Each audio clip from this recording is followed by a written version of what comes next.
Ladies and gentlemen, presenting the stunning talk show. Jammu and Kashmir का पहला innovative talk show hosted by stunning Nasir. इस शो में आपको देखने को मिलेंगी growing personalities of Jammu and Kashmir and बहुत से ऐसे ऑफिसर्स जिन्होंने अपनी मेहनत से अपनी किस्मत को बदला। एक ऐसा प्लेटफॉर्म जहां हर किसी को मिलेगी फ्रीडम ऑफ स्पीच।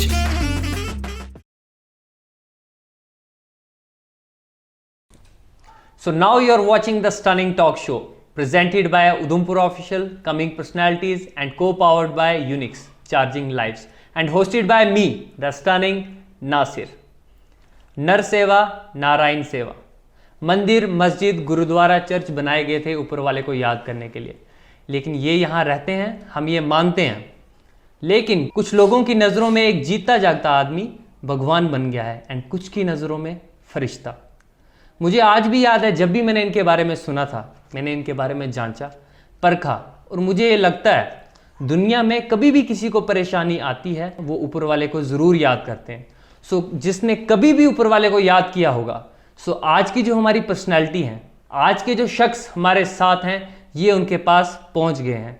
उनका नाम है Rahil Thakur from helping hand comrade. So आगे बढ़ने से पहले कुछ चीज़ें, झलकियाँ आप लोगों से साझा करना चाहूँ।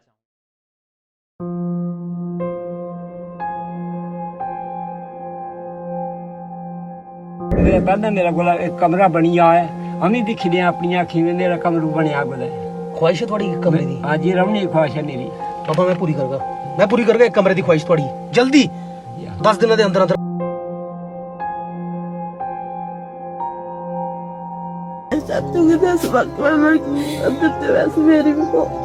ये सुपारी जेडे दिल दी ख्वाहिशां किधर वाली कर गए ब्याह होना, अच्छा ब्याह होगा, सूट भी आएगा, सब कुछ आएगा। क्या चाहते हो?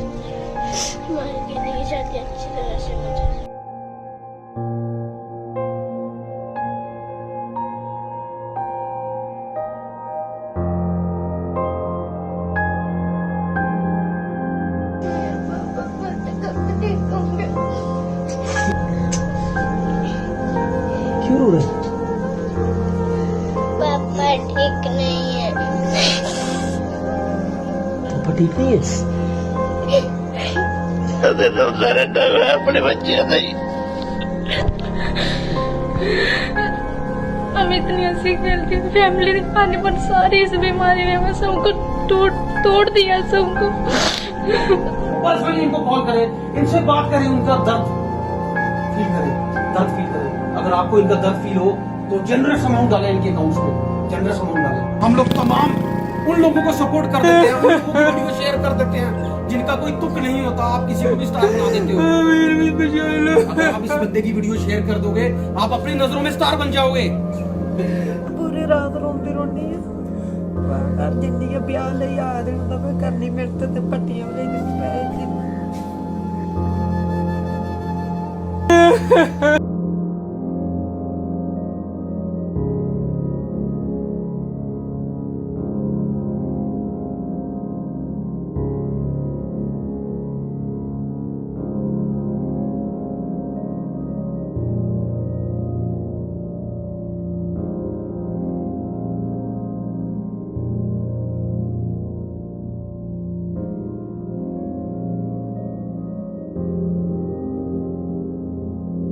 आपका दिया हुआ दान ऊपर वाला अपने खाते में लिख लेगा।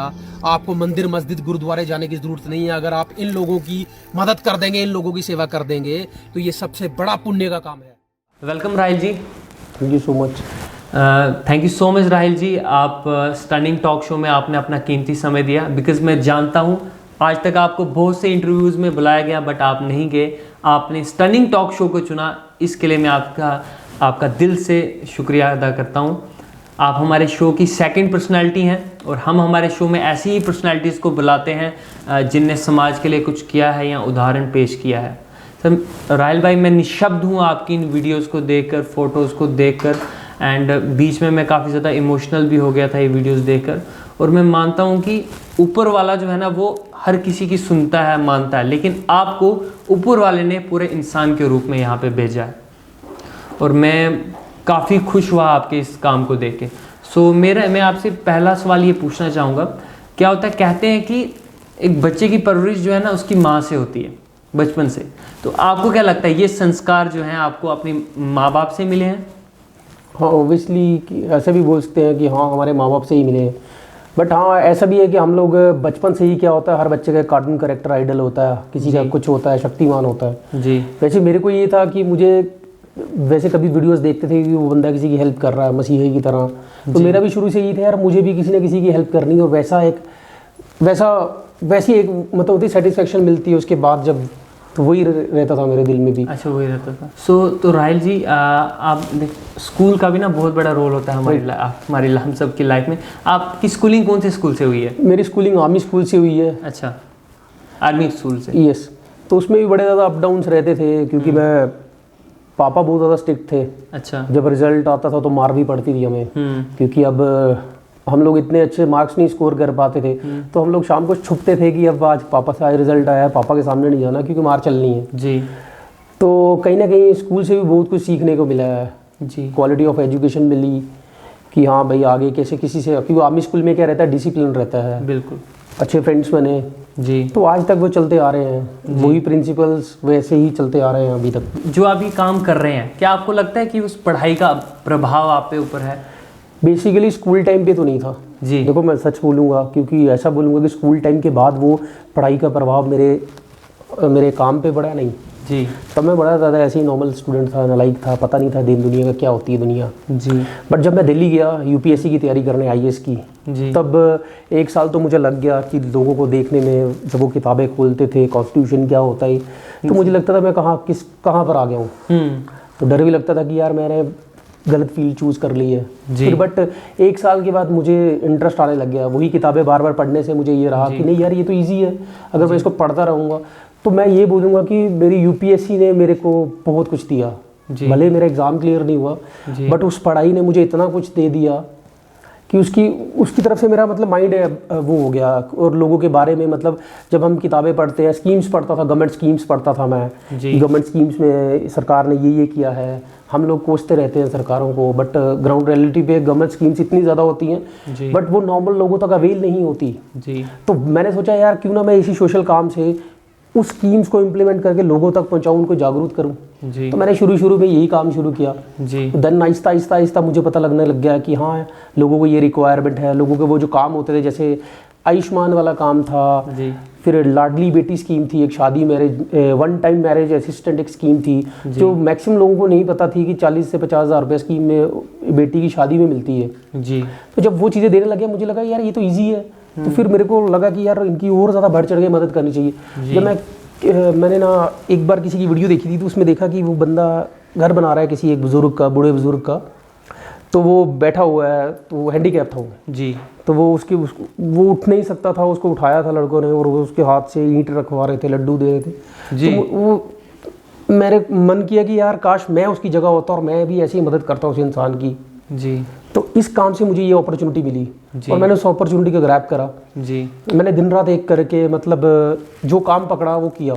ऐसा नहीं है कि जो मैंने काम बोल दिया और वो मैं करता नहीं हूँ। आज मेरी 291 पोस्ट है, आप उसको चेक करें, उसमें हर पोस्ट में जो मैंने काम पकड़ा था मैंने किया है, फुल फ्लेज किया है। मैंने अपने रातों की नींदों को ख़राब किया है। मेरे टीममेट, मेरा कैमरामैन ये चीज़ जान सकता है कि हमारे अंदर कितनी एक्साइटमेंट रहती है जब हम लोग कोई भी काम को अंजाम देने जाते हैं जी। भले अप डाउन्स आते हैं, फाइनेंस की कमी भी आती है जी, बिल्कुल बहुत कुछ होता है, वो हमारे तक ही रह जाती है जी। कभी हम बाहर हम एक ऐसे कि सबसे ज़्यादा अच्छे इंसान और खुश इंसान हमें जी, बट अंदर से हमें भी लगता है कि यार ये कैसे होगा।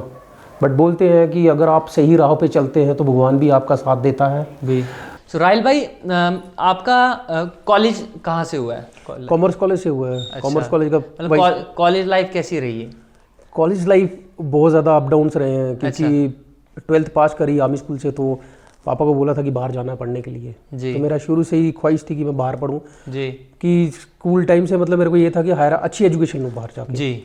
तो फादर ने बोला नहीं जाना नहीं है, यहीं गवर्नमेंट कॉलेज में भी बच्चे पढ़ते हैं और यहाँ से भी बच्चे ऑफिसर बन के निकलते हैं, बड़े बड़े अच्छे पर्सनालिटीज निकलती हैं। बिल्कुल तो मैंने अपने फादर की बात मान ली, गवर्नमेंट कॉलेज SPMR कॉलेज में एडमिशन ले ली। जी फर्स्ट ईयर तो मेरा बड़ा ज़्यादा, क्योंकि मैं 3 महीने लेट हो चुका था उस कॉलेज में एडमिशन के लिए। जी तो जैसे तैसे मैंने करके, क्योंकि मेरे दोस्तों ने भी वहीं एडमिशन ली थी, जी जैसे तैसे करके मैंने वहाँ एडमिशन ले ली। जी तो फर्स्ट ईयर बड़ा ज़्यादा हेक्टिक था, जी। बट सेकेंड ईयर में गवर्नमेंट मतलब कॉलेज की पॉलिटिक्स को देखकर, जी बच्चों को देखकर कि वाइस प्रेसिडेंट ये वगैरह होता है, तो फिर मैंने कॉन्टेक्ट करा इलेक्शन।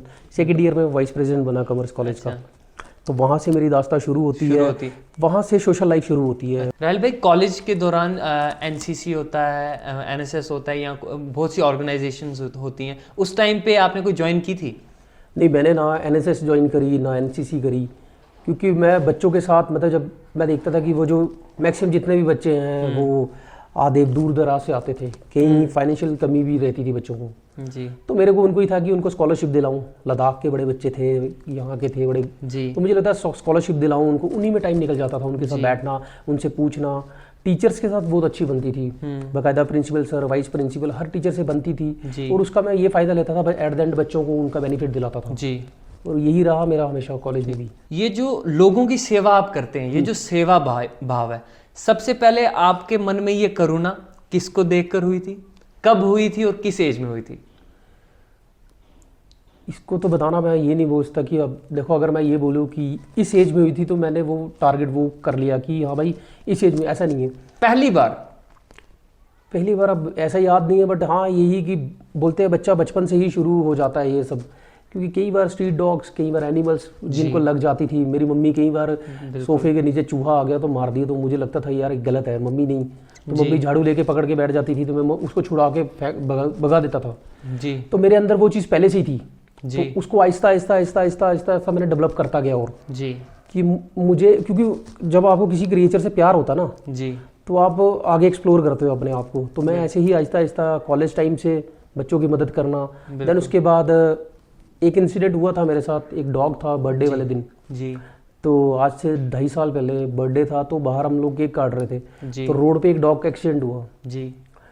तो गाड़ी वाला को हिट कर गया, जी।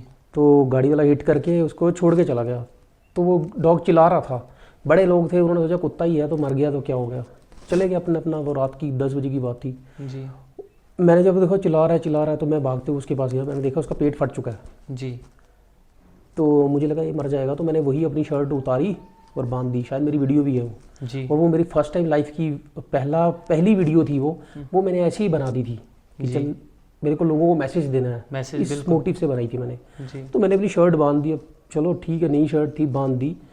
तो मुझे लगा यार एक ट्राई लेता हूँ, अगर तो रास्ते में मर जाता है डॉग तो ठीक है, इसको उधर ही दफना दूंगा, बट नहीं तो एक बार हॉस्पिटल लेके जाता हूँ, देखते हैं बचता है कि नहीं बचता डॉग। बिल्कुल। तो मैंने एक ट्राई करी, मैं उसको वेटनरी जानीपुर में वेटनरी हॉस्पिटल है, वहाँ लेके गया। रात के 10:30 11 बज चुके थे। वहाँ लेके गया, वहाँ उन्होंने बोला ये बचेगा नहीं, फिर भी हम इसको ट्रीट करते हैं। उन्होंने ट्रीटमेंट करी, उन्होंने कहा आप जाओ, सुबह तक हम आपको बता देंगे। सुबह मुझे कॉल आती है 10 बजे कि वो डॉग बच गया है। जी। तो अगले दिन सुबह ही, तो मतलब रात को केक काट रहे थे, अगले दिन मेरा बर्थडे था। जी। तो मेरे को अंदर से ये लगा कि यार मैंने बड़ा अच्छा काम कर दिया है। बिल्कुल। तो वीडियो भी थी, मैंने कहा यार इसको पब्लिक डोमेन में डालना है मैंने। जी। तो मैंने तब तक नहीं डाली कि फिर वो रिकवर होके आया 6 7 8 दिन के बाद। वही डॉग आया और उसको टांके लगे, स्टिचेस लगे हुए थे, और वो मेरी लोकेलिटी में घूम रहा है। वो जो मर गया था, अगर वो मैं नहीं जाता, एफर्ट्स लगाता, वो वही मर जाता। जी। वो आज घूम रहा है। जान जान होती है, वो इंसान की हो या जानवर की हो, बिल्कुल जान जान होती है। जान जान होती है। बिल्कुल। क्या आपके दोस्तों का भी व्यवहार ऐसा ही है या आपके जैसे? बिकॉज कहते हैं ना, हम उन्हीं से दोस्ती करते हैं, उन्हीं के साथ रहना पसंद करते हैं जिनकी हमारी जैसी सोच होती है। क्या आपके दोस्तों का भी व्यवहार आप जैसा है? मेरे बड़े कम दोस्त हैं जी। इतने ज़्यादा दोस्त नहीं हैं जी। पता नहीं बचपन से ही ऐसा है कि मेरे 1-2 दोस्त हैं, 2 ही हैं। जी। उनसे भी मेरी बात अभी कम होती है, बिल्कुल बात नहीं होती हमारी। बट हाँ, हम 2 साल के बाद 3 साल के बाद मिलते हैं, बट हमारा भाई जैसा बिहेवियर रहता है। बचपन के क्लासमेट रह चुके हैं। जी। तो हम लोग, मेरा एक फ्रेंड है, बेस्ट फ्रेंड भी रह चुका है। जी। हम लोग 12th तक एक ही डेस्क पे, एक डेस्क होता था। जी। टीचर भले ही हमारी वो सीट चेंज कर ले, हमने दोपहर को बैठना ही बैठना, वहीं पे बैठना। और टीचर को भी लगा यार ये तो नहीं हटने वाले, तो हम लोग इकट्ठे ही। तो वो मेरा फ्रेंड है, क्लोज फ्रेंड है, और एक और फ्रेंड है मेरा, तो वो कॉलेज में भी मेरे साथ था, तो उसमें भी यही दया भावना वाली रहती थी। जी। सबसे पहले आपने जिस किसी की मदद की थी, तो वो मदद किसी के लोगों के पैसों से की थी या अपने सारे पैसे अपने जेब से डाल दिए थे? जो पहली मदद की थी आपने अपनी लाइफ टाइम में? बड़े कम लोग ऐसा क्वेश्चन पूछते हैं, आपने पूछा और ग्लैड हूँ मैं उसका आंसर दूंगा। जी। क्योंकि ऐसा होता नहीं है कि आप शुरू से ही आपके साथ लोग जुड़ जाएं और आपकी मदद करना शुरू कर दें, नहीं। बिल्कुल। आपको समाज में मिसाल पैदा करनी पड़ती है उसके लिए। बिल्कुल। और वो कैसे करी? मैंने अपना आईपैड बेच के किसी हैंडीकैप के लिए बाथरूम बनाया 72 आवर्स के अंदर। जी। मुझे पता है, मेरे दोस्तों को पता है, जिन्होंने मुझे किसी ने ईंट दी थी, कि आज भी मुझे याद है किसी ने 500 ईंट दी थी, 4 बैग 8-10 बैग सीमेंट, किसी ने आधी रेत की बजरी। और वो रात के अंदर मैंने पूरे रातों रात मैंने वो ट्रॉली के अंदर सब कुछ डाल के रेडी हो गया था कि हाँ भाई मैं ये करूँगा। जी। और वो आईपैड बेचकर मुझे दुख भी बहुत हुआ, बट मुझे ये हुआ मैंने उससे बहुत कुछ कमा लिया, गेन किया। जी। पब्लिक इमेज, मतलब बोलते हैं ना कि सोसाइटी में आपने एक छाप छोड़ दी। बिल्कुल। तो वो रविंद्र भैया ने पहली वीडियो वही कवर की थी मेरी। जी। और जिससे मुझे बहुत ज़्यादा अच्छी फीडबैक मिली थी। जी। और उसके बाद मेरा वो सिलसिला चलता रहा, मैं रुका नहीं। जी, बहुत बढ़िया। टीम जुड़ती गई, आगे आगे लोग जुड़ते गए। जी। बट ये शुरुआत थी मेरी अभी। ठीक है, तो अब आते हैं मेन बात पे। हेल्पिंग हैंड आपने कब स्टार्ट किया और इसके पीछे क्या मोटिव था? कुछ नहीं था, पहले तो मैं एक अपने भाई हैं उनके साथ, बोलते हैं ना कि आप कुछ सीखते हो पहले। जी। हम में से तमाम कई लोग होंगे, पहले अगर किसी को वीडियोग्राफी का शौक है तो वो किसी अच्छे टेक्नीशियन के पास जाके सीखेगा। जी। तो मेरे को भी यही था कि मुझे प्रोफेशनल, मतलब मुझे पता था कि हेल्प करते हैं, जी। बट ये नहीं पता था कि ऑर्गेनाइज तरीके से कैसे करते हैं। तो मेरे ही साथ में वहाँ बड़ी रमना में संस्था थी, मैं उनके साथ जुड़ा कुछ समय के लिए, 2-3 महीने, क्योंकि मैं वहाँ ना पढ़ने जाता था, मेरा गेस्ट हाउस था वहाँ, मैं रात को जी पढ़ाई करने जाता था, एग्ज़ाम की तैयारी करता था। अब रात को देखता था वो लंगर लगा रहे हैं, कोविड चल रहा था, लंगर लगा रहे हैं, सेवा कर रहे हैं। तो मुझे लगा यार फर्स्ट मेरे को जाना चाहिए। 1-2 बार तो मेरा झिझका कि यार छोड़ पड़े, क्या पता क्या। फिर मैं चला गया उनके पास, तो मैंने वहाँ पर 1-2 महीना सेवा की। अच्छा। वो मुझे पता लगा ये ऐसे होता है वैसे होता है। देन मैंने वहाँ से शुरू करना, देन आपने प्लान किया कि मुझे खुद से स्टार्ट करना चाहिए। क्योंकि मेरा एग्ज़ाम था वो क्लियर नहीं हुआ। जी। उसके बाद कोविड आ गया था, गैप था बीच में। जी। तो मुझे लगा घर में बैठ के क्या करूँगा। अब लोगों का होता है, कोई बाहर घूमने जा रहा है, कोई मूवीज़ देख रहा है, कोई कुछ कर रहा है, बट मेरा ये बिल्कुल मैं इससे लगूँ। नहीं तो ऐसे अकेले रूम में बैठ के खाली बैठ के छत को देखता रहूँगा, नहीं तो मेरे को यही काम दादा कि किसी की मदद करनी है। 2 ही ऑप्शन आज भी मैं वही करता हूँ। 2 ही ऑप्शन? हाँ, नहीं तो रूम में अकेले बैठ के लॉक करके रूम अपना। बस मैं चाहता हूँ कि मेरे को एकांत रहना बड़ा ज़्यादा अच्छा लगता है। जी। तो दूसरा ऑप्शन ये था कि जहाँ लोगों की मदद कर लूँ, तो मैंने वो चूज़ करा। अब क्या है कि आप अपना टाइम भी वेस्ट करते रहोगे, वो नहीं है। अब ऐसा हो गया है कि मुझे घर में बैठना पसंद नहीं है। अच्छा। अब रहता है कि पूरे दिन काम करते रहो। जी, ठीक है राहिल जी। अच्छा, मुझे आप बताइए, आपने ना बहुत से लोगों की मदद की होगी आज तक, और वो जो मदद है कभी ना कभी आपके अपने 9 लोगों से मिली होगी। तो मेरा सवाल ये है, मदद करने के बाद क्या उन लोगों ने कभी ऐसा बोला है, एहसान जताया है कि यार मैंने तेरी मदद की थी, मैंने तेरी मदद करवाई थी? क्या ऐसा कभी हुआ है? ऐसा मैंने पहले ही बताया कि मैं किसी से ज़्यादा एक्सपेक्ट करता नहीं हूँ। जी। मतलब होता है ना कि आप किसी एक्सपेक्टेशन रखो तो बाद में एट द एंड वही, जैसे आपने बोला कि मदद एहसान जताया, जी, उन्हें वो मिलता है तो हर्ट होता है। बिल्कुल। तो मैं किसी से ज़्यादा एक्सपेक्ट नहीं करता, कोई आके मदद कर जाएगा तो उसको हाथ जोड़ के प्रणाम है कि हाँ जी करो। जी। क्योंकि आपका भी पूरा ये प्लेटफॉर्म ऐसा था, हेल्पिंग एंड कॉमरेड, जिसमें कोई भी आके मदद कर सकता है। जी। बस मैं एक आइडल वो हूँ कि वो खड़ा होकर करता हूँ मदद, बाकी तो कितने लोग हैं पीछे जो मदद करते हैं। आप लेकिन क्वेश्चन को टाल रहे हैं, क्या अभी कभी ऐसा हुआ है? अगर हुआ है तो आपको कैसा फील हुआ था उस वक्त? क्योंकि मैं देखो ना, आप जैसे लोग, बहुत से कम लोग हैं ऐसे जो सोसाइटी में काम कर रहे हैं। ये काम तो बहुत भला है लेकिन बहुत मुश्किल काम भी है ये। तो मैं चाहता हूं कि अगर ऐसा हुआ है तो उनको भी थोड़ा सहारा मिले। अगर ऐसा होता है तो उसको कैसे हैंडल करें, या कैसा महसूस होता है उस वक्त? कूल काम रहो, अपने टारगेट की तरफ फोकस करो। ये चीज़ें आती रहती हैं, डिस्ट्रैक्शंस आती रहती हैं, अगर आप इन्हीं के बीच में रह जाओगे तो आप आगे नहीं बढ़ पाओगे। जी। तो मेरा यही था कि मुझे स्टेट टारगेट है, ऐसे भी तो पढ़ाई तो रहेगी। जी। अब मैं ये था कि ये अचीव करना है जैसे मर्जी, जी, आगे बढ़ते जाना है। ठीक। मुझे लगता है आप इंटरव्यू में इसलिए नहीं जाते। मैंने ना एक बार एक वीडियो देखा था, एक आदमी केला दे रहा था किसी को और 4 हाथ लगाए हुए थे। मतलब देना कम है, दिखाना ज़्यादा है। मे बी ये रीज़न हो सकता है कि आप डिफरेंट इंटरव्यूज़ में नहीं जाते हैं, या क्या रीज़न रहता है? मेरा तो ओपन प्लेटफॉर्म पे है, मैं जो दिखाता हूँ और उसके बाद वही रिजल्ट बताता हूँ कि भाई ये देखो मैंने ये चीज़ दिखाई थी, अब इनकी ज़िंदगी में सुधार आ गया है। जी। दिखावा किसके साथ करना है? बिल्कुल। अगर आप मतलब कितनी देर दिखावा कर लोगे? मार्केट में आप दिखावा नहीं कर सकते। जी अगर आप सोसाइटी में रहते हो दिखावा नहीं कर सकते, वो 1 महीना चलेगा, 2 महीने, 1 साल चलेगा, उससे ज़्यादा नहीं चलता। बिल्कुल। जब डेडिकेशन आ जाती है, सवाल आ जाता है लोगों के, मेरे को ये था कि लोगों के लिए कुछ करना, भला करना है। जी देखो अपनी ज़िंदगी जैसी भी है ठीक है, बिल्कुल। बट मुझे था कि एटलीस्ट यार मेरी वजह से किसी की ज़िंदगी सुधर जाएगी, उससे बड़ा पुण्य का काम कोई नहीं है। बिल्कुल बिल्कुल। तो मेरा यही था। दिखावा तो मतलब अब मैंने बोला ना, दिखावा टेम्पररी है। जी अब मैं अब अच्छे कपड़े पहन कर आ गया हूँ तो ये कुछ समय के लिए, बाद में एट द एंड घर जाके मैंने शॉर्ट्स में ही रहना है। बिल्कुल। लेकिन अगर शूट में जाना है तो वो भी नॉर्मल कपड़े पहन के जाना है। बिल्कुल, लेकिन मैं भी एज ए ह्यूमन बीइंग और ऑडियंस भी ये माने कि जो काम लेकिन आप कर रहे हैं ना, सोसाइटी के लिए बहुत बड़ा वरदान है, और ऐसे इनिशिएटिव्स को बहुत ज़्यादा बढ़ना चाहिए और लोगों को आगे आना चाहिए इसको बढ़ाने के लिए। डेफिनेटली अब लोग ज़्यादा आ रहे हैं, मैंने देखा जब जी, बहुत प्यार मिल रहा है। मैं ये नहीं बोलूँगा कि जब मैं पेज चला रहा था तो तब कोई भी नहीं था, ऐसा नहीं है। जी शायद लोग कर रहे थे काम, जी शायद मैंने उनको कहीं ना कहीं प्रेरित किया है कि ऑनलाइन मतलब वीडियो प्लेटफॉर्म से भी आप मोटिवेट कर सकते हो लोगों को। बिल्कुल। क्योंकि कई लोग मुझे बोलते हैं कि आप लोग दिखावा करते हो वीडियो बना के, आप लोग नुमाइश खाना कर देते हो, जी आप लोग उनकी वो कर देते हो, प्लेटफॉर्म पे ले आते हो उनको, मीडिया प्लेटफॉर्म पे। अगर मैं वो ना करूँ तो लोग, जी आज तमाम मेरे भाई, आप भी मेरा इंटरव्यू ले रहे हो, किस लिए ले रहे हो? क्योंकि आपने मेरी वीडियो देखी है। बिल्कुल। आपने मेरी वीडियो देखी है, मेरे घर बनाते हुए वीडियो देखी है, शादी कराते हुए देखी है, कुछ देखा है तभी तो देखा है ना। अगर वो सोशल मीडिया पे था बिल्कुल। तो बस यही है कि भैया अगर हम दिखाएंगे नहीं किसी को तो वो कैसे होगा। बिल्कुल। मेरा अगला सवाल इसी के रिलेटेड है, जैसे आप डिफरेंट जगहों पे हर जगह पहुंच जाते हैं जहां से आपको कॉल आती है, आपकी टीम पहुंच जाती है, क्या जहां से आप हैं, आप उस एरिया का क्या नाम है वैसे? बड़ी ब्रह्मना है, सांबा डिस्ट्रिक्ट आती क्या है। आपने अपने एरिया में कोई काम किया है? नो, मैंने अपने एरिया ऐसा में काम क्यों? नहीं किया, ऐसे ही। कोई रीजन, मतलब हमारे प्लेटफॉर्म से आप बता सकते हो कोई ऐसा रीजन चाहता हूं- वहां पे क्यों नहीं किया? मैं चाहता हूँ मेरे तमाम भाई और भी हैं वहाँ के, अच्छा। वो वहाँ पर वो काम करें। जी चलो ठीक है ना, मतलब कि मेरा ये भी मानना था कि अगर मैं अपनी डिस्ट्रिक्ट में भी शायद काम करता हूँ जी तो लोगों को माइट भी ये भी लगेगा कि माइट भी कुछ और एजेंडा होगा। जी तो मैंने अपनी डिस्ट्रिक्ट में कभी काम भी नहीं किया, मैंने बाहर की डिस्ट्रिक्ट में किया, और ऐसी ऐसी डिस्ट्रिक्ट में किया जहाँ कोई जाता ही नहीं है। जी तो अच्छा वही है ना, आपको मदद करनी है, बिल्कुल आपको मदद करनी, जेन्युइन केस की मदद करनी है। बिल्कुल ऐसा कैसे हो सकता है कि आपको आपकी डिस्ट्रिक्ट में जेन्युइन केस दिखते हो, बाहर नहीं दिखते होंगे क्या? बिल्कुल बिल्कुल। तो मैं बाहर इसलिए करता हूँ भाई, वहाँ ढूंढता हूँ मैं केस। जी, तो राहुल भाई जैसे अब आप काम कर रहे हैं, आपको काफ़ी ज़्यादा टाइम भी इसमें हो गया, तो मैं ये पूछना चाहूँगा आपको, आपका इसको लेके क्या एम है और क्या करना क्या चाहते हो, क्या विजन है अब आपको इसमें?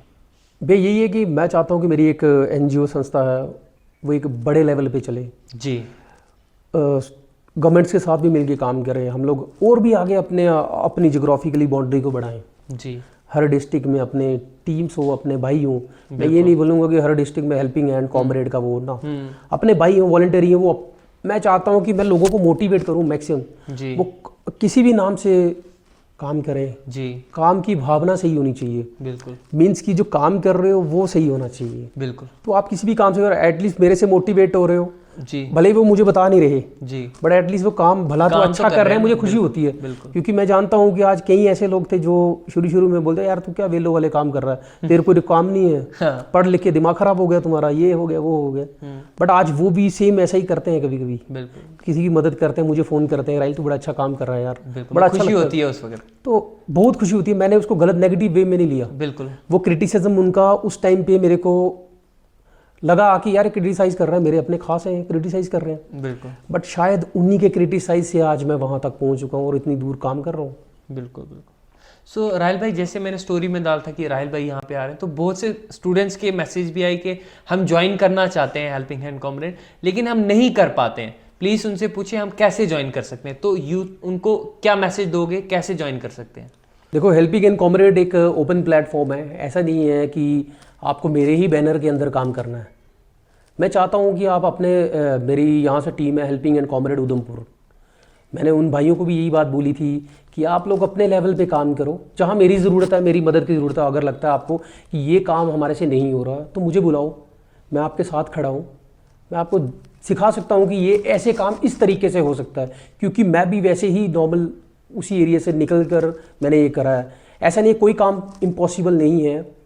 मैं तमाम उन स्टूडेंट और भाई बहनों को बताना चाहता हूँ कोई काम इम्पॉसिबल नहीं है। अगर आपका अंदर से जो मतलब विल पावर सही हो और विल पावर हो वो काम करने की, कोई भी काम बड़ा नहीं है। मैंने कभी अपनी लाइफ में नहीं सोचा था मैं किसी का घर बना पाऊँगा, क्योंकि ज़िंदगी लग जाती है किसी के घर बनाने में। मैंने कभी नहीं सोचा था। जब मैं उस काम में उतरा और मुझे वो चोट पड़ी कि हाँ भाई करना है तुझे, तो मैं लोगों के पास गया, मैंने लोगों से थोड़ा थोड़ा रिसोर्स लेना इकट्ठा किया। जैसे सीमेंट किसी के पास है, कोई कारपेंटर का काम करता है, उसके पास रिक्वेस्ट करी कि भाई आप ये दरवाजे बना दो। आपके 2 दरवाजे बनाने से किसी को छत मिल सकता है, उसकी एक ज़िंदगी सुधर सकती है। तो वैसे helping and comrade www.com helping and comrade है, वहाँ पर आप अपनी क्वेरीज रख सकते हैं, क्वेश्चन राइज कर सकते हैं, मुझे पूछ सकते हैं कि भैया ये काम में डिफ़िकल्टी आ रही है, कैसे करना है जी। तो मैं तो आपके साथ ही हूँ। ऐसा नहीं है कि आपको हेल्पिंग एंड कॉमरेड का ही स्टैंप लगानी है कि नहीं, जी। आप अपने लेवल पे भी काम कर सकते हैं। मैं आपके साथ खड़ा हूँ, जब आप बुलाएंगे मैं आने को तैयार हूँ। जो हेल्पिंग हैंड का हेल्पलाइन नंबर है वो भी नीचे डिस्क्रिप्शन में देंगे। कभी भी कोई क्वेरीज होगी आप डायरेक्ट इनको कांटेक्ट कर सकते हैं, इनकी टीम को कांटेक्ट कर सकते हैं। तो राहिल भाई मैं पूछना चाहूँगा, जब भी आप ये काम करते हैं, लोगों की मदद करते हैं, कभी कभी 1-2 दिन तो आप सोते नहीं होंगे, हमने जैसे वीडियोज़ में देखा है, क्योंकि कंटिन्यूसली इतना ज़्यादा वर्क होता है। तो बीच में कभी आपको ऐसा होता है, कभी 2-2 1-1 दिन आप नहीं सोते हैं? डेफिनेटली होता है। अब जब वर्कलोड ज़्यादा हो जाता है, जब हम लोग रियासी के ऊपर जाते हैं ट्रिप के लिए, जी, तो जब किसी फैमिली की मदद करने जाते हैं जी, वहाँ वो लगभग 150 किलोमीटर का ट्रैक होता है। सारी गाँव है एक, सारी गाँव? हाँ, इधर उधमपुर से ना लगभग 8 घंटे का रास्ता है। अच्छा। तो जब आप इतनी दूर जाते हो, फिर उसके बाद आपको ट्रैक चढ़ना पड़ता है, जी, फिर जब शूट कर ली वीडियो, फिर उसके बाद वापस आना है, उस वीडियो को एडिट करना है, सब कुछ करना है, तो 1-2 दिन लग जाते हैं। अच्छा। अभी मैं एक मशेडी से आगे लगभग कोई 100 किलोमीटर आगे और गया था, कठुआ से आगे। जी, तो मैं बाइक पे गया था, अपने कैमरामैन के साथ बाइक पे गया था, शुभम के साथ। जी, तो हम लोग जा रहे थे, दोनों थे, मैक्सिमम हम लोग दोनों ही ट्रैवल करते हैं। जी, तो हम लोग जा रहे थे, तो हमें सुबह 6 बजे निकले थे हम लोग, अच्छा, तो रात के 7 बज गए थे, ट्रैवलिंग में ही हमारा टाइम निकल गया था। अच्छा, तो अभी भी फैमिली का वो नहीं था, वो बेटी की शादी थी उनकी। अच्छा, तो लगभग जम्मू से 250 से लेकर 260 किलोमीटर का सफ़र था, और सफ़र इतना बुरा था, और हमने रात को ही अप डाउन करना था। रात को ही? रात को 7 बजे पहुंचे, 8-9 बजे वीडियो शूट करी, 9 बजे वापस वहाँ से। और वो ट्रैक इतना गंदा था, बहुत ज़्यादा गंदा ट्रैक था वो। तो सीरियसली मतलब, और वहाँ पर ऐसे भी थे कि वाइल्ड जानवर भी थे, जैसे कि मेरे भाई को मतलब तेंदुआ दिखा हमें, बाइक पे थे हम, सेफ नहीं थे। हाँ, तो फिर हम वहाँ से निकले और सुबह के 4, 6, 7, 8 बजे कठुआ पहुँचे, कठुआ से आगे आए और बिना सोए। अच्छा। तो मैं, लेकिन ये इसके लिए मैं बताता हूँ, डेडिकेशन की बहुत ज़रूरत है, जो आप पे ना कूट कूट के भरी हुई है। डेडिकेशन होना भी ज़रूरी है। जब आप, मैं तो बोलता हूँ हर काम में डेडिकेशन होनी चाहिए, जी, क्योंकि विदाउट डेडिकेशन आप कोई भी काम को अचीव नहीं कर सकते, गोल को। जी, अगर कोई बच्चा है, वो अगर कुछ करना चाहता है, कि मतलब कोई मतलब इंजीनियरिंग करना चाहता है, कुछ कर, अगर उसमें डेडिकेशन नहीं है वो नहीं कर पाएगा। जी। हर चीज़ के लिए डेडिकेशन चाहिए। राहिल भाई, कभी कभी आपको गुस्सा आता है, लाइक देखो अब किसी पेशेंट को के पास गए, आप बोल रहे हो चलो हॉस्पिटल जाना है, और वो चिढ़ाता है, बोलता है नहीं जाना है, ऐसा होता है कभी बीच बीच में? नहीं, कभी भी नहीं होता, क्योंकि जिसको ज़रूरत है तो वो क्यों वो करेगा। अच्छा। तो हम लोग वैसे भी इन्वेस्टिगेशन करते हैं पहले। अच्छा, पहले प्रॉपर इन्वेस्टिगेशन करने के बाद हम लोग उनको मदद करवाते हैं। अच्छा। ऐसा नहीं है कि हमें कोई रैंडमली फ़ोन करे और बोले हमारी मदद करो, नहीं। अच्छा, वैसे क्लियर है, प्रॉपर इन्वेस्टिगेशन? यस, हम लोग इन्वेस्टिगेशन करते हैं, देन उसके बाद उस केस को वेरीफाई करेंगे, देन उसके बाद पब्लिक डोमेन में, और पब्लिक डोमेन में लाने से पहले भी हम परिवार से परमिशन लेते हैं। अच्छा। कि हम ये वीडियो बना रहे हैं, आपको कोई आपत्ति तो नहीं है। अच्छा। राहिल भाई, मदद करते वक्त या किसी की भी आप मदद कभी कर रहे हैं, क्या आज तक कभी कोई एलिगेशन लगा है आप पे?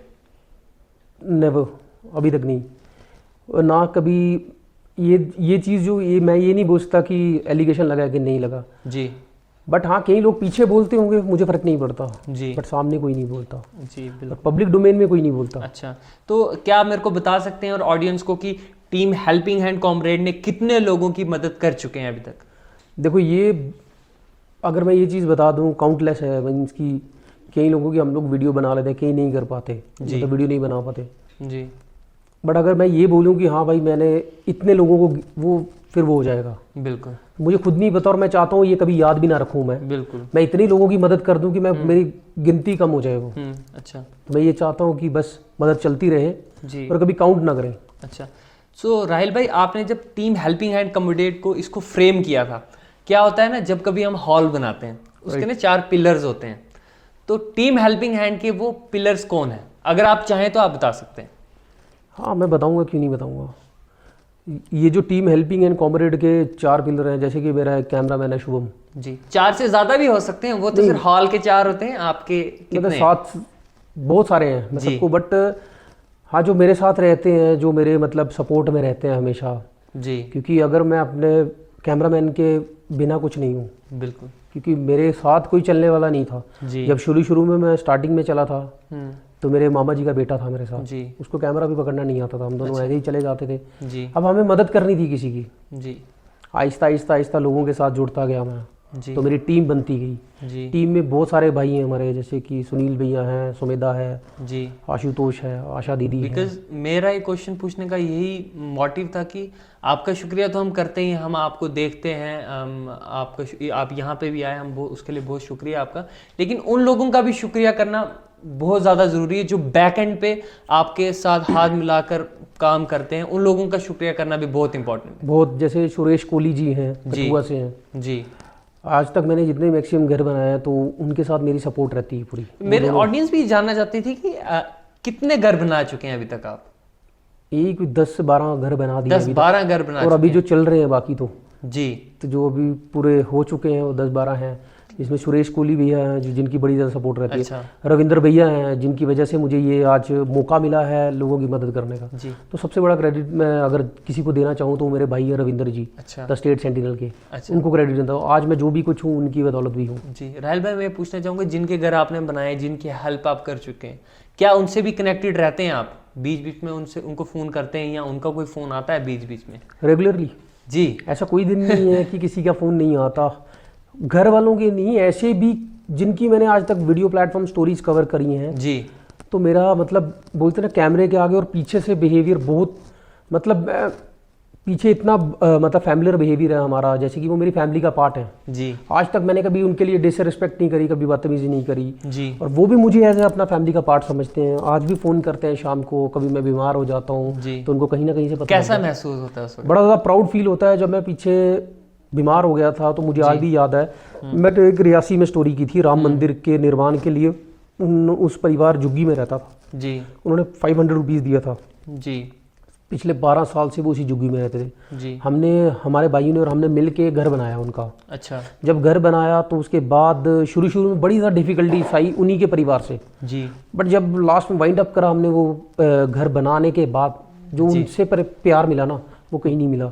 जब मैं बीमार हुआ, वो स्पेशल यहाँ से रियासी से बम्बियाल, वहाँ से पैदल चलकर वो बंदे कोई 10-15 किलोमीटर मेरे घर तक पहुँचे, मेरा हाल चाल पूछने आए थे। जी। तो बड़ा ज़्यादा प्राउड फील होता है। अच्छा। अभी रिसेंटली शादी का ही बहन की, राधिका की, अच्छा। तो उसमें भी बड़ा ज़्यादा वो था कि आज भी वो फ़ोन कर रहे थे जब बच्चे कह रहे थे कि मामू जो हैं नहीं आ रहे, उदास हो गए थे। अच्छा। क्योंकि जब आप 6-7 दिन उनके साथ रहो फैमिली के साथ, तो फैमिली के साथ एक घर वाला फीलिंग आती है। राहुल भाई मेरे मन में तो बहुत सवाल आ रहे हैं लेकिन जो टाइम जो है वो इजाज़त नहीं देता। सो राहुल भाई, हमारे शो में ना एक स्टनिंग बॉक्स है जिसमें ऑडियंस बहुत से अपने सवाल भेजती है, तो वो क्वेश्चंस अब मैं आपसे पूछना चाहूँगा। देखते हैं क्या क्या सवाल आए हैं आपके लिए, क्योंकि आप पहली बार किसी शो में आ रहे हैं तो मे भी पता नहीं क्या क्या सवाल आए होंगे। सो बहुत से सवाल हैं, देखते हैं क्या क्या है इन सवालों में। सो आप रेडी हैं? डेफिनेटली। तो राहुल भाई, पहला सवाल आपके लिए ये है, इस काम के पीछे आपकी इंस्पिरेशन कौन है? इस काम के पीछे जो मेन इंस्पिरेशन है वो है डे बाय डे सोसाइटी। अच्छा। जब मैं सोसाइटी में देखता हूँ, सोसाइटी के लोगों को देखता हूँ, क्योंकि मैं बड़ी जल्दी ऑब्जर्व करता हूँ लोगों को। जी। क्योंकि जब कहीं रोड पे कोई जा रहा है, जी। कोई हैंडीकैप जा रहा है, कोई कुछ जा रहा है, मेरी बड़ी एक आप बुरी आदत अच्छी आदत बोलोगे कि मैं रोक लेता हूँ, उनको पूछ लेता हूँ अच्छा। कि आपको कोई दिक्कत है, आपके परिवार में कौन कौन है। जी। तो जब उनसे एक्सपीरियंस शेयर करता हूँ, जब उनके पास उनको ड्रॉप करने भी जाता हूँ, जी। जब देखता हूँ सच में यार ऐसे भी लोग हैं, जी। तो फिर लगता है कि यार उनके लिए कुछ करना चाहिए। जी। तो मॉम डैड तो शुरू से रहते ही हैं। डैड मेरे सुबह ही 4 बजे उठ के, मतलब उनके अंदर शुरू से ही वैसी वो थी, जी। दया भावना वाली वो थी। जी। तो बस उनसे भी है, और सोसाइटी को, मैं सोसाइटी को ऑब्जर्व करता हूँ। अच्छा, ठीक है, बहुत बढ़िया। सो ऑडियंस का अगला सवाल ये है, क्या आप भगवान को मानते हैं? हाँ, भगवान को तो सब मानते हैं। पूरा सवाल ये है कि आपको लगता है लोग आपको भगवान मानते हैं? कल ही एक भाई ने मेरे ने बोला था कि मैसेज भी था कि हाँ जी। जहाँ राहिल भाई है वहाँ सब कुछ मुमकिन है, और तभी उनको लोग भगवान का दर्जा देते हैं। जी। तो मैंने उस भाई को शेयर करा और सेंड करा मैसेज। मैंने कहा आप मुझे भगवान का दर्जा दे रहे हो, वो सही चीज़ नहीं है। जी। भगवान एक है, हम लोग उसके फॉलोवर हैं। जी। मैं भी उनमें से एक हूँ फॉलोवर भगवान का। भगवान सुप्रीम है। जी। तो आप मैं अच्छे काम कर रहा हूँ मानता हूँ, जी। बट आप मेरी भगवान से तुलना कर दोगे वो गलत है। अच्छा। क्योंकि अब मैं एक इंसान हूँ, जी। आज अच्छे काम कर रहा हूँ, कल को माइट भी मेरा टाइम आहिस्ता आहिस्ता आहिस्ता आहिस्ता आहिस्ता मैं किसी और फील्ड में चले जाऊँ। जी बिल्कुल। तो ये हर एक इंसान जो है स्टैग्नेट, मतलब परमानेंट नहीं होता कोई भी चीज़। जी। कल को मेरी हेल्थ जवाब दे जाएगी, कुछ हो जाएगा। जी बिल्कुल। सो राहिल भाई, ऑडियंस का अगला सवाल ये है, जिन लोगों को कोई हाथ नहीं लगाता उनको बाहों में उठा लेते हो आप, उस समय बाहों में उठाते समय आपको गिन नहीं आती है? जब आप उनके जूठे मुंह के ऊपर से हाथ साफ करते हो तो कैसा महसूस होता है? पहला है कि जब आप उनको उठाते हो आपको गिन नहीं आती है, और किसने पूछा है? जिसने भी पूछा है, बड़ा अच्छा सवाल पूछा। जी। दूसरा ये है कि जब आप उनका जूठा मुंह अपने हाथों से साफ करते हो, उनको खुद हाथों से खाना खिलाते हो, तो कैसा महसूस होता है? देखो ये मतलब कई लोग मुझे बोलते थे, मैं वीडियो में भी, भैया आप ये क्या कर रहे हो? अभी एक डॉग का इंसिडेंट था रोड पे। जी। रोड पे मेरे सामने किसी गाड़ी वाले ने हिट कर दिया। अभी रिसेंटली इंसिडेंट था, तो तड़प रहा था, जी। मर चुका था। जी। अब मैं वो नहीं कि रुकूं, कल तक सुबह तक लोगों ने कचुम्बर बना देना था उसका। मैंने उसको उठाया। जी। अब मेरे पास ग्लव्स नहीं थे, फिर भी मैंने उठाया, उसको गड्ढे में दफना दिया। जी। कई लोगों ने मुझे, मैंने ना एक छोटी सी क्लिप अपलोड, कई लोगों ने मुझे क्रिटिसाइज़ किया कि आपको इन्फेक्शन हो जाएगी, छी ये गंदा काम है, ये है वो है। वैसे ही मैंने एक बाबा जी की ट्रीटमेंट करी थी, उनके पैरों पे कीड़े पड़ गए थे। जी। एक इंसान, उसके पैरों पे इतने कीड़े थे, लोग उसके पास जाने से भी वो होते थे। हम लोगों ने, मेरे भाई भी है मेरे साथ, एक भाई था मेरा, हम लोगों ने मिल के बाबा जी की पूरी इन्फेक्शन के कीड़े साफ करवाए। और रेगुलर जाता था, 1 हफ्ता 15 दिन रेगुलर जाता था। जी। तो यार ऐसा नहीं है कि आप उसको कोई प्रॉब्लम है और तो आपको गिनाएगी। यार हमारी फैमिली के साथ भी किसी के साथ हो सकता है, किसी के साथ भी हो इवन मेरे भाई, मेरे फैमिली में भी किसी के साथ हो सकता है। फिर कैसा होगा? जी। इंसान वो है जो सबको एक लेवल पे एक लेवल के मतलब नज़र से देखता है। जी। तो इसमें वो नहीं है कि गिन आना, वो तो चलो मैं क्या बताऊँ कि हर बंदे की अपनी अपनी मेंटेलिटी होती है। मेरे को मज़ा आता है उनके साथ। जी। अगर मैं उनके साथ बैठ के नीचे बैठ के खाना खाता हूँ, मेरे को अच्छा लगता है। जी। मेरे को उनके पानी में भी, उनके घर का पानी पीने में भी इतना अच्छा लगता है, मज़ा आता है कि मैं क्या बताऊँ। उनकी सिंपलिसिटी, उनके खाना, उनके साथ बैठ के उनके साथ बातें शेयर करना। जी। मैं चाहता हूँ कि हर एक इंसान को वैसा ही होना चाहिए। जी बिल्कुल। कि आपको डाउन टू अर्थ होना चाहिए। मतलब ये जो वो बनाया गया स्टेटस एंड ऑल, ये टेम्पररी है। जी। कुछ भी परमानेंट नहीं है। बिल्कुल। हर इंसान जो है नीचे से उठकर ऊपर बढ़ा है। जी। तो ये चीज़ नहीं भूलनी चाहिए हमें। बिल्कुल। राहिल भाई, अगला सवाल ऑडियंस की तरफ से ये है, सर आप ऐसे लोगों की मदद करते जा रहे हैं और आज बहुत लोग आपके साथ हैं, तो क्या कभी आपका माइंड पॉलिटिक्स की तरफ आने का तो नहीं है? कभी नहीं। कभी नहीं? मतलब आज शो पे आप बता रहे हैं, स्टनिंग टॉक शो में, कि कभी ज्वाइन नहीं करेंगे? कभी नहीं करूँगा। फ्यूचर का पता नहीं, फ्यूचर अनप्रिडिक्टेबल होता है, बट हाँ मैं कभी ज्वाइन नहीं करूँगा। ना मेरा कभी ऐसा रहा है, मुझे ये इंटेंशन से काम कर रहा हूँ मुझे पॉलिटिक्स ज्वाइन करनी है। जी। क्योंकि कॉलेज टाइम से ही मेरे, जब कॉलेज में जब आप ये लीडरशिप रोल अपनाते हैं जी। तब कई पॉलिटिक्स पार्टीज आती हैं। जी। तो कई पार्टियों ने अप्रोच करा, मैंने बोला नहीं, मैं स्टूडेंट के लिए एक स्टूडेंट प्रेसिडेंट बनना मुझे ज़्यादा प्रेफर करूँगा एज़ कम्पेयर टू पार्टी का किसी का वो। जी। तो मैंने कभी नहीं बोला हाँ बिल्कुल ना है बस इसमें, क्योंकि मैं ये नहीं चाहता कि, मतलब मैं किसी को क्रिटिसाइज़ नहीं कर रहा जी, कि पार्टी में जाना गलत बात है, ऐसा कुछ क्रिटिसाइज़ नहीं कर रहा। बट जो मैं काम कर रहा हूँ वो उनको काम करना चाहिए ग्राउंड लेवल पे चढ़ के। ठीक, बहुत बढ़िया। आई होप जवाब मिल गया होगा उनको। सो अगला सवाल ऑडियंस की तरफ से ये है, आप हर वीडियो में कैप पहनते हैं आप ये क्यों पहनते हैं? आज भी पहनी है? मेरे बकायदा मेरी गाड़ी में 2 कैप्स होती हैं। अच्छा। तो ये एक्चुअली क्या स्वैग नहीं बोलते क्या इसको। क्या राज है इसके पीछे, आप बता ही दो आज आप। हर वीडियो में, कोई वीडियो इनकी नहीं है, मैं बता दूं जो ऑडियंस देख रही है, कोई वीडियो इनकी ऐसी नहीं जो बिना कैप के। कैप को मैं अपना लक मानता हूँ। अच्छा, इसको एक बोलते हैं जैसे कि हर बंदे का होता है, कोई ब्रेसलेट पहनता है, कुछ कैप मेरे लिए एक मोटिवेशन का काम करती है। जब भी मैंने इसको पहना होता है ना, तो मेरे दिमाग में रिस्पॉन्सिबिलिटी होती है कि इसको पहनना है, अब रिस्पॉन्सिबल बनना है, ग्राउंड पे वो काम करना है। यही है मेरा मतलब, मेरे को शुरू से यही था कि पुलिस में जाना है। अच्छा, पुलिस में जाऊँ, वहाँ था वर्दी होगी, कैप होगी, हाँ, शुरू से था, वो तो हुआ नहीं। तो मुझे लगा यार इसी कैप को इतनी गुडविल दे दो, इतनी इसको इतना बना दो जी कि हाँ जा रहा होगा, अगर सपोज मैं कहीं जा रहा हूँ, पक्का पता है राइल भैया जा रहे हैं। जी, बिल्कुल। सो आई होप जवाब मिल गया होगा भाई। अच्छा सवाल था वैसे, गुड। सो अगला सवाल ऑडियंस की तरफ से ये है, लॉकडाउन में जब लोगों को बाहर नहीं निकलने देते थे, क्या तब भी आप मदद करते थे? डेफिनेटली मदद करता, तभी मैंने ज़्यादा काम करा है लॉकडाउन के टाइम। लॉकडाउन में ज़्यादा काम किया आपने? लॉकडाउन पे मैंने इतना काम किया है, कहीं तो बिहाइंड द सीन भी करा और कहीं ऐसे भी करा है, क्योंकि वहाँ जहाँ पर लोग तादाद में मर रहे थे जी, लोग भूल चुके थे पैसा भी कोई नाम की चीज़ है जी। मुझे आज भी याद है, लोग हमें फ़ोन करके बोलते थे जो आप काम कर रहे हो आप करते रहो, हम आपको राशन सप्लाई आपकी रुकनी नहीं चाहिए, कोई गरीब भूखा ना चाहे। पैसा भी बोलते हैं कि जब इंसान के ऊपर बारी आई होती है, इंसान पैसा भी भूल जाता है। मतलब बहुत लोग आए उसको सपोर्ट करने? बहुत ज़्यादा लोग आए थे, मैं बोलूँ कि पूरा जम्मू हमारे साथ था। अच्छा। और जम्मू ने बहुत प्यार दिया, और मैंने लगभग मेरी टीम ने, मैंने नहीं, मेरी टीम ने, मेरे एक तमाम भाई हैं वो आज मैक्सिमम उनमें से आधे चले अलग अलग हो चुके हैं, बिल्कुल, बट मैं उनको भी क्रेडिट देता हूँ जिन्होंने फूड ड्राइव लॉकडाउन में सक्सेसफुल करी। जैसे मेरा दोस्त भी था अनिल खजूरिया साहब थे, सुनील भैया थे, जिन्होंने मतलब मैक्सिमम मेरे साथ बढ़ चढ़ के हमने एक फूड ड्राइव को एक मेगा फूड ड्राइव जम्मू में बनाया जी। तो उन सब भाइयों को क्रेडिट जाता है। अगर ये बोल दूं कि नहीं ये सब श्रेय मेरा जाता है तो ये गलत है।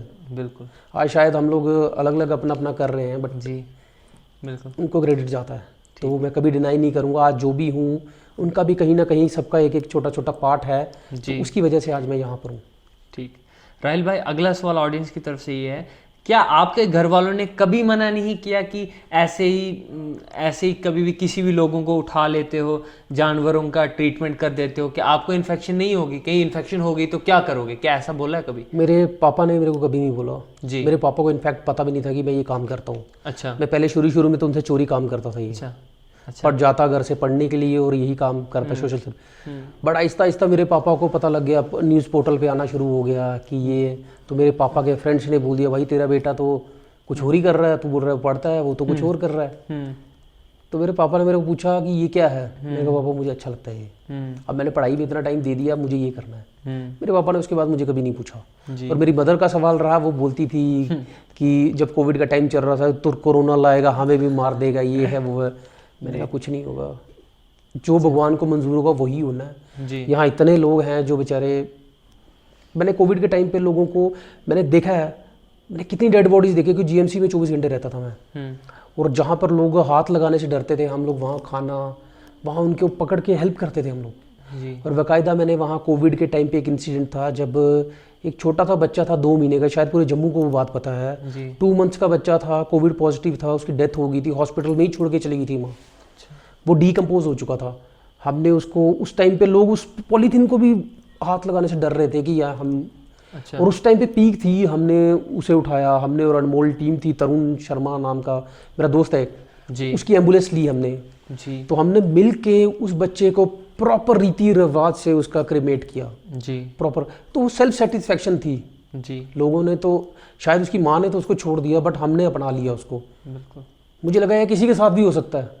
अगर आज इंसान ऐसा करने लग जाएगा तो फिर कैसे चलेगी? बिल्कुल, क्योंकि सबका विश्वास टूट जाएगा। तो टच वुड, आज भी जीएमसी में लोग जानते हैं कि भैया आप लोग फूड ड्राइव लेकर आते थे, आज भी डॉक्टर्स हैं मैक्सिमम, वो जानते हैं जी। तो ये बड़ा अच्छा लगता है।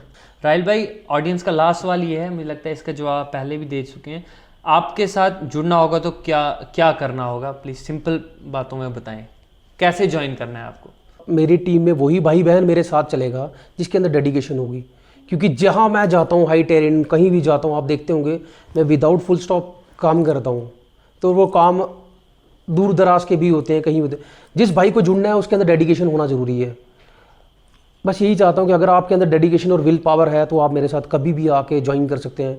और www.helpinghandcomrade.com मेरी वेबसाइट है, वहाँ आकर आप अपना रजिस्टर कर सकते हैं। ओके, थैंक यू राहिल भाई। सो राहिल भाई, ये हो गए ऑडियंस के सवाल भी खत्म हो चुके हैं, बट लास्ट में मैं एक क्वेश्चन पूछना चाहूँगा आपसे। जैसे कि मैं ऑडियंस को भी बताऊँगा और जैसे मैं पहले भी बोल चुका हूँ, ये ना बहुत ही अच्छा काम है और बहुत ही भला काम कर रहे हैं आप, लेकिन ये ना बहुत मुश्किल काम भी है। सो आप यूथ को क्या लास्ट मैसेज दोगे कि वो इस रास्ते पे कैसे चलें, इस एक दूसरे की मदद करने के रास्ते पे कैसे चलें? वो देखो, सबसे पहले तो ये है कि आपको विदाउट बायस आपको ये नहीं देखना कि अगला बंदा किस जेंडर, कास्ट और क्रीड से बिलोंग करता है। आपको ये चीज़ नहीं देखनी। आप तभी मदद कर सकते हो जब आप उसके अंदर आप एक इंसान को इंसान की तरह देख रहे हो, तभी आप उसकी मदद कर सकते हो। और मदद करनी है तो आपका दिल साफ होना चाहिए, राह सही होनी चाहिए। भगवान भी उसी का साथ देता है जो दूसरों की मदद करता है। डेफिनेटली आप लोग कुछ कर पाएंगे। और बाकी हम लोग हैं आपके साथ। अगर आपको लगता है कोई दिक्कत आती है, कहीं भी आती है कि ये काम नहीं हो पा रहा, ये तो मैं ये चाहता हूँ, ये ग्रुप वर्क होता है। मीन्स कि अकेला बंदा कोई भी काम को अंजाम नहीं दे पाता, इसके पीछे बड़ी टीम होती है, ग्रुप वर्क होता है जी। आप अपनी टीम जोड़ें, 2-3 भाई ऐसे जोड़ें, क्योंकि ये एक ग्रुप वर्क है। ऐसा नहीं है कि अकेले कोई काम पॉसिबल नहीं है जी। मिल के काम करें। मिल के बोलते हैं कि यूनिटी इज स्ट्रेंथ, बिल्कुल, तो मिल के ही जो भी होता है। बिल्कुल। Thank you so much Rahil भाई, अपनी टीम हेल्पिंग हैंड का पहला इंटरव्यू देने के लिए दिल की गहराइयों से मैं और अपनी टीम की तरफ से आपका शुक्रिया अदा करता हूँ। और बहुत खुशनसीब हूँ कि बिकॉज आपने अपनी टाइम के जो कीमती पल हमें दिए हैं, ये मुझे ज़िंदगी भर याद रहेंगे और ऑडियंस को भी याद रहेंगे, क्योंकि ये आपका पहला इंटरव्यू है किसी भी सोशल मीडिया प्लेटफॉर्म पे। आई रियली होप कि आपने इन्जॉय किया होगा हमारी कन्वर्सेशंस को। अगर आप कुछ बोलना चाहें तो बोल सकते हैं। डेफिनेटली बड़ा ज़्यादा अच्छा लगा नासिर जी आपके साथ आकर। सीरियसली लगा कि चलो कोई तो इनिशिएटिव ले रहा है जी। जैसे आपने कहा, मुझे बताया था कि ये स्टनिंग टॉक शो है, हम उन पर्सनैलिटी को ला रहे हैं जिन्होंने कुछ एक्स्ट्राऑर्डिनरी काम किया है जी। मैं अपने आप को वैसा नहीं समझता जी, बट मैं आपकी दाद देता हूँ कि आप उन लोग, मतलब कि आपका ये डेडिकेशन है, हार्ड वर्क है। 1 महीने से लगभग आप हर चीज़ को बड़ा तोल मोल के आप डिफाइन करते हैं जी। तो मैं चाहता हूँ सक्सेस और बेस्ट विशेज़ है मेरी जी कि आप और ज़्यादा इसको सक्सेस करें और आगे बढ़ाएं इस शो को। जी, और डेफिनेटली बढ़ेगा ये आगे। बिल्कुल। Thank you so much Rahil ji. So ये थे हमारे आज के guest Rahil Thakur from helping hand comrade. And ये उन पर्सनैलिटीज़ में से हैं जो अपनी मेहनत से बहुत से लोगों की किस्मत बदलते हैं, जो कि आप पिछली वीडियोज़ में देख चुके होंगे।